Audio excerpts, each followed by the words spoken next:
राज्यातील 29 महानगरपालिकेचे निकाल समोर आले आणि आता महापौर पदाच्या खुर्चीसाठी रस्सीखेच सुरू आहे। मात्र उमेदवारी मागे घेण्यावरून आणि राजकीय वादातून सोलापुरात एक भयानक हत्याकांड घडले आणि सगळ्यांच्या पायाखालची वाळू सरकली। होय, मी त्याच हत्याकांडाबद्दल बोलतोय ज्यामध्ये एका मनसेच्या पदाधिकाऱ्याचा जीव गेला होता। त्याचं नाव होतं बाळासाहेब सरवदे। पण बाळासाहेब सरवदे यांच्या हत्या प्रकरणातील आरोपीचा विजय झाला।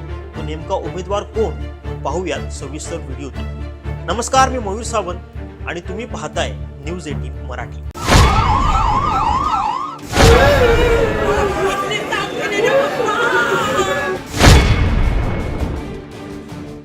सोलापुरातील प्रभाग क्रमांक 2 या वॉर्डमध्ये बाळासाहेब सरवदे यांची निर्घृण हत्या करण्यात आली। हे प्रकरण संपूर्ण राज्यभरात गाजलं होतं।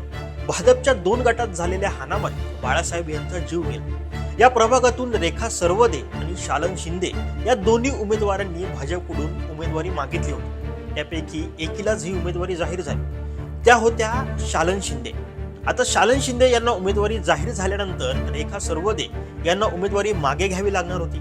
त्यासाठी मोठा राजकीय दबावही होता असं सांगितलं जातंय। मात्र याच दबावाच्या राजकारणामुळे दोघांमध्ये तणाव निर्माण झाला आणि त्याचं रूपांतर हाणामारीत झालं। हा मॅटर सोडवण्यासाठी मनसे नेते बाळासाहेब सरवदे यांनी मध्यस्थी केली होती। दोघेही एका समाजाचे आहेत, त्यामुळे भांडण करू नका असं ते सांगण्याचा प्रयत्न करत होते। मात्र या भांडणात शालन शिंदेच्या कुटुंबातील सदस्यांनी बाळासाहेबांवर वार केला आणि त्यांचा जागीच मृत्यू झाला। हे प्रकरण कळल्यानंतर मनसे नेते अमित ठाकरे स्वतः सोलापुरात येऊन सरवदे यांच्या कुटुंबियांची भेट घेतली आणि त्यांनी संताप व्यक्त केला।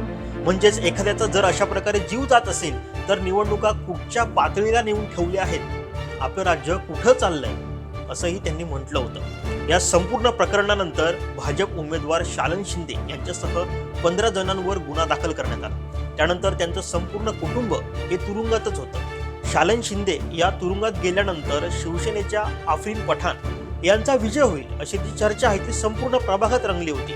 मात्र 16 जानेवारीला जो निकाल समोर आला त्यानं अनेकांच्या भुवया उंचावल्या। शालन शिंदे यांच्या पॅनलमधील सर्व भाजपच्या उमेदवारांनी विजय मिळवला आणि एक प्रकारे त्यांनी तुरुंगातच गुलाल उधळला। गुलाल उधळला गेला असला तरी सत्तेसाठी एका कुटुंबाचा बळी गेलाय एवढं मात्र नक्की। तुम्हाला या व्हिडिओबद्दल नेमकं काय वाटतं हे आम्हाला कमेंट करून नक्की सांगा।